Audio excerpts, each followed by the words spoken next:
Hi, I'm David. In this problem, we're given f of x equals the piecewise defined function x minus 1 quantity cubed when x is less than or equal to 1, and x minus 1 quantity squared when x is greater than 1. We're asked to find the derivative from the left and the derivative from the right, and then we're supposed to use that information to decide if the function is actually differentiable at x equals 1. Okay, well, if I need to know the derivative from the left and the derivative from the right, I should know the definition. So here's the definition of the derivative from the left. It's the limit as x approaches c from the left of f of x minus f of c all over x minus c. In our case, the c is going to be this 1 value. Well, let's plug this in. This is the limit as x approaches 1 from the left of f of x minus f of 1 all over x minus 1. Well, I know what f of x is, and I know what f of 1 is, but I care about values of x close to 1, but approaching from the left of 1. So if I'm just approaching from the left of 1, f of x is going to equal x minus 1 cubed. Because that's the value, or that's the value of f of x when x is to the left of 1. So I can rewrite this as the limit as x approaches 1 from the left. Well, f of x is x minus 1 quantity cubed minus f of 1. That's what I get when I plug in 1 to this function.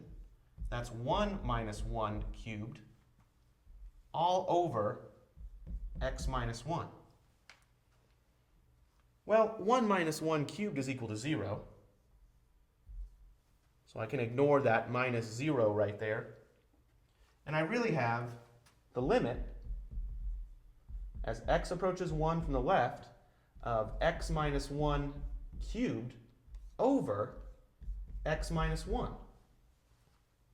Well, I have 3 x minus 1s on the numerator and 1 x minus 1 on the denominator.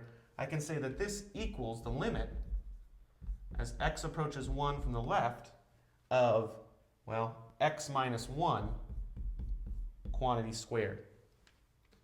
Now I no longer have a 0 in the denominator if I plug in x equals 1, so I can just let x go to 1. If x goes to 1, this is 1 minus 1 squared, or 0 squared, or 0.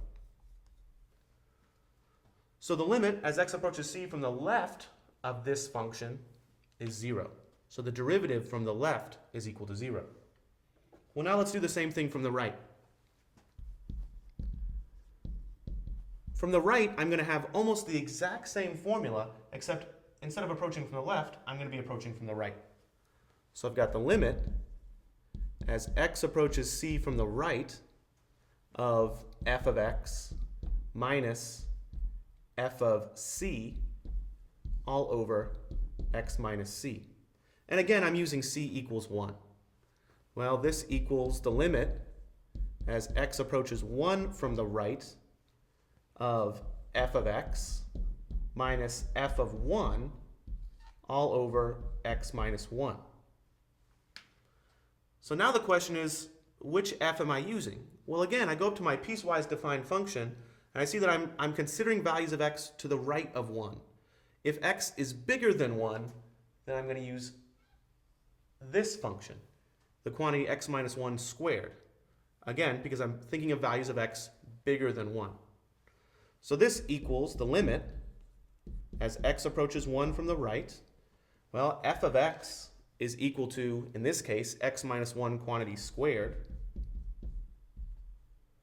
minus f of 1 is what I get when I plug in 1 into this function, a 1 minus 1 squared all over x minus 1.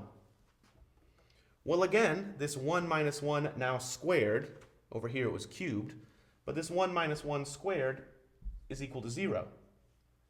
So I could rewrite this as the limit as x approaches 1 from the right of x minus 1 squared over x minus 1. Well, I can cancel out one of the x minus 1s in the denominator with one of the x minus 1s in the numerator.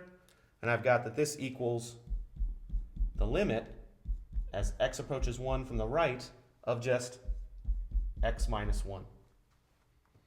Well, we no longer have a 0 in the denominator if I plug in x equals 1, because the denominator is equal to 1.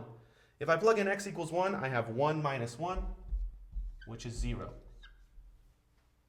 Okay, now that we've found the derivative from the left and the derivative from the right, we're asked to decide, is the function differentiable at x equals 1?